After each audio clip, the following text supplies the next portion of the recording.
নমস্কার, কেমন আছো সবাই? আমি রিমি। আজকে আমার আরও একটি নতুন ব্লগে তোমাদের সবাইকে অনেক অনেক স্বাগত জানাই। আজকের ব্লগটা অনেকটা দেরি করে শুরু করেছি। মোটামুটি রান্না বান্নার সমস্ত কিছু হয়ে গেছে। গতকালকে যে জামা কাপড়গুলো ছিল আর সেই সাথে ছিল বালিশের কভার, সেগুলো একটু রোদে টেনে টেনে মেলে দিচ্ছি। এগুলোকে সকালেই মেলে দেওয়া হয়েছিল। ছেলের প্যান্ট দুটো এখনও পর্যন্ত শুকায়নি, সে দুটোকে রেখে বাদবাকি সমস্ত কিছু তুলে নিয়েছি। এখন এলাম হচ্ছে একটু বাগানের দিকে। এখানে খেয়াল করো, প্রচুর বেগুন গাছ আছে। আর সত্যি কথা বলতে কি জানো, এত পরিমাণ বেগুন হচ্ছে, এই বেগুনগুলো আমরা কিন্তু একা কখনো খেয়ে সারতে পারছি না। আর বাড়ির বেগুন তো এগুলো সার মাটি ছাড়া, তাই এগুলোর স্বাদ কিন্তু অনেক আলাদা। এখনো পর্যন্ত প্রচুর বেগুন রয়েছে, আমরা একে ওকে দিয়েও দিই। আর সেই সাথে আবার নতুন করে লঙ্কাও হয়েছে আমাদের বাগানে, জানো, তোমাদেরকে একদিন দেখাবো। আর টমেটো গাছেও কিন্তু টমেটো হয়েছে, কিছু কিছু টমেটো পেকেও গেছে, আবার প্রচুর টমেটো রয়েছে কাঁচা। যাই হোক, এখন সোজা চলে এলাম রান্নাঘরের দিকে। আজকে একটু নিরামিষ রান্না করব। সমস্ত সবজি এই যে প্রেশার কুকারে সিটি দিয়ে নিয়েছিলাম। এইভাবে রান্না করলে জানো তো সময় কম লাগে। দিকের বড় ওভেনে সবজি বসিয়ে এদিকে ছোট ওভেনে একটু জিরে ভেজে নিচ্ছি। আসলে নিরামিষ তরকারি তো, তাই নামানোর আগে যদি একটু বাড়িতে ভাজা জিরের গুঁড়ো, সেই সাথে একটুখানি গরম মশলা এবং উপর দিয়ে ঘি ছড়ানো যায়, তাহলে নিরামিষ তরকারিটা কিন্তু অনেক সুন্দর লাগে। আর এই দেখো না, এই যে ধনেপাতা, এগুলোও কিন্তু আমাদের বাড়ির। আর বাড়ির ধনেপাতার গন্ধ কিন্তু অনেক আলাদা। আর জানো তো, এগুলো না দেশি ধনেপাতা। আচ্ছা, গল্প করতে করতে তরকারিটা আমি নামিয়েও নিলাম। আর তরকারিটা কিন্তু ভারী সুন্দর হয়েছিল খেতে, জানো তো। আর দেখতেও সেই সাথে বেশ সুন্দর হয়েছিল। তোমরা খেয়াল করে দেখো, তরকারির কালারটা কিন্তু ভারী সুন্দর। যাই হোক, এখন যাব হচ্ছে ও ঘরে। আজকে না ছেলেটার শরীরটা একটু খারাপ, সেই জন্য ও আগে আগে একা একাই খাটে গিয়ে শুয়ে পড়েছে। খাটটা ঠিকঠাক গোছাতেও পারিনি। আর তোমরা খেয়াল করেছো, গতকালকেও কিন্তু তোমাদের সঙ্গে ভিডিও শেয়ার করতে পারিনি। আসলে বাচ্চার শরীর ভালো না থাকলে আমাদের কি কোনো কাজে মন বসে? তবুও কিন্তু সংসারে থাকতে গেলে কাজ না করে আমরা হাত গুটিয়ে থাকতেও পারি না। তার উপরে বাসি বিছানা তো রাখা যায় না, সেটা দেখতেও ভালো লাগে না। তাই যখন আমার সোনা বাইরে ছিল, ঠিক সেই সময় আমি বাসি বিছানাটা একটু পরিষ্কার করে রেখেছিলাম। সমস্ত বালিশ কাঁথা কম্বল নামিয়ে বিছানার চাদরটাকে ঝাড় দিয়ে নিয়েছিলাম। আর এখন যেহেতু আমার সোনা ঘুমোচ্ছে, বাড়তি যে বালিশগুলো সেগুলোকে আর কোথায় রাখবো বলো, সেই জন্য এখন বিছানাটা সাইড করে করে গুছিয়ে নিচ্ছি। আর এই বিছানার চাদরটা একটু বড়, সেই জন্য একটু চিরুনি দিয়ে গুজে নিই, তাতে করে আমার বিছানার চাদরটা বেশ ভালো সেট হয়। আমার ছেলে কখনো এই অসময়ে ঘুমায় না, জানো তো।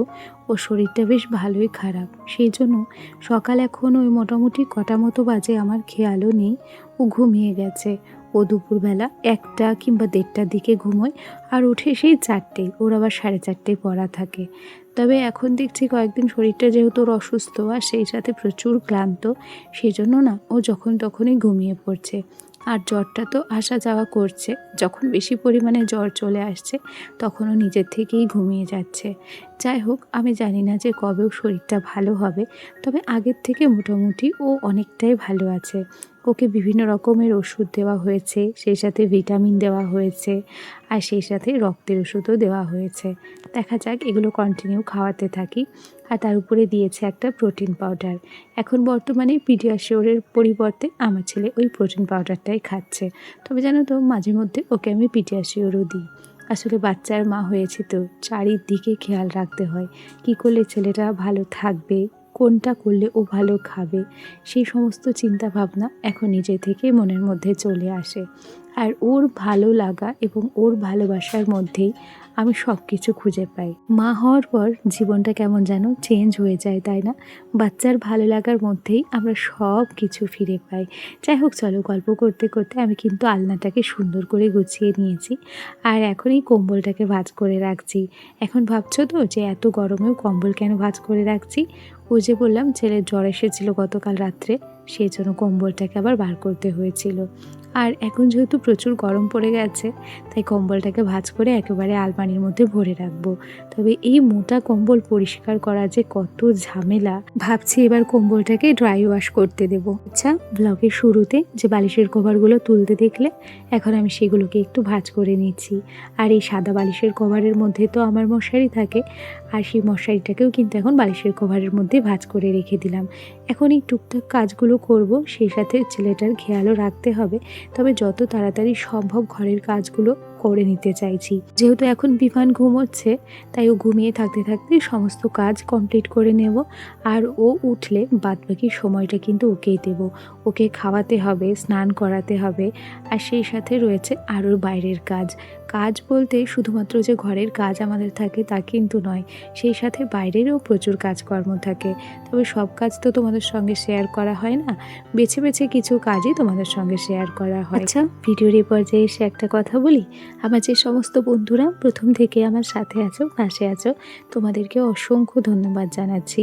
আর যে সমস্ত নতুন বন্ধুরা আজকে ভিডিওটি প্রথম দেখছো, যদি কোনো কারণে আমার এই ছোট্ট ভিডিওটি তোমাদের ভালো লেগে যায়, তাহলে অবশ্যই করে একটা লাইক করো, আর সেই সাথে একটা ছোট্ট কমেন্ট করো। কেন কি তোমাদের ছোট্ট একটা লাইক আর মিষ্টি একটা কমেন্ট আমাকে আরও নতুন নতুন বন্ধুদের কাছে পৌঁছতে সাহায্য করে। গল্প করতে করতে কয়েকটা জিনিসপত্র ছিল, সেগুলোকে বাস্কেটে ভরে রাখলাম, আর সেই সাথে হাত দিয়ে চেয়ারটাকেও একটু পরিষ্কার করে রাখলাম। আসলে ছোট্ট ছোট্ট কিছু কাজে না আমরা মানসিক শান্তি খুঁজে পাই, আর যে কাজগুলো না করলেই কিন্তু নয়। আর এখন এই ফুলদানির ফুলগুলোকে একটু ঝেড়ে ঝুড়ে পরিষ্কার করে নিয়েছি অফ ক্যামেরায়, সেগুলোই আবার নতুন করে ফুলদানিতে রেখেছি। এই ফুলদানির ফুলগুলো কি ধোয়া যাবে? কেউ জানলে আমাকে কমেন্ট করো। ও ঘরের কাজকর্ম মোটামুটি সেরে তারপর স্নান করে নিয়েছি, তারপর চলে এসেছি হচ্ছে ফুলের বাগানের দিকে। আচ্ছা, এখনো পর্যন্ত কি গাঁদা গাছ কারোর বাড়িতে রয়েছে?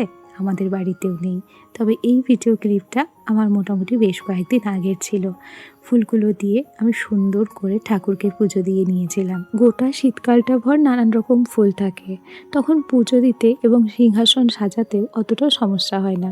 সেই তুলনায় গরমকালে কিন্তু ফুল খুব কমই পাওয়া যায়। হ্যাঁ, আমাদের বাড়িতে তো জবা গাছ খুব একটা নেই, 2-3টে জবা গাছ আছে, তবে সেগুলো তো ছোট, খুব একটা ফুল সেগুলোতে হয় না। যবে হবে তবে হয়তো গরমকালে আমাদের আর ফুল দিয়ে পুজো দিতে কোনো অসুবিধে হবে না।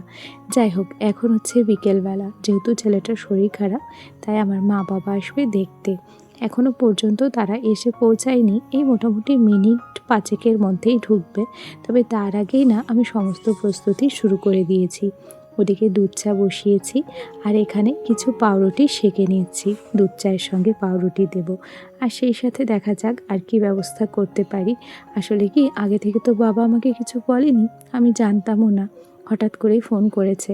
আর তার উপরে না আজকে আমাদের বাড়ি থেকে বাজারে যাওয়ার মতো কেউ নেই যে ঝট করে তাকে একটু বাজারে পাঠাবো। তাই হাতের কাছে মোটামুটি যেটুকু যা পেয়েছিলাম সেটুকু দিয়ে সবটা ম্যানেজ করার চেষ্টা করেছি জানো। আচ্ছা, তোমাদের সঙ্গে গল্প করতে করতে এদিকে চা কিন্তু আমি রেডি করে নিয়েছি। আর জানো, ঘরে আমার মা বাবা এবং আমার মাসির মেয়ে কিন্তু চলেও এসেছে। এখন চা নিয়েও ঘরে দিয়ে এলাম, আর সেই সাথে এখন একটু মিষ্টি এবং সিঙ্গারাও রেডি করে নিচ্ছি। আর এগুলো আমার বাবাই নিয়ে এসেছিল। চলো এখনও ঘরে যাব, আর সেই সাথে একটু তাদের সঙ্গে বসে গল্পও করব। চলো আজ তবে আসি, কাল আবার দেখা হবে। টাটা সবাইকে।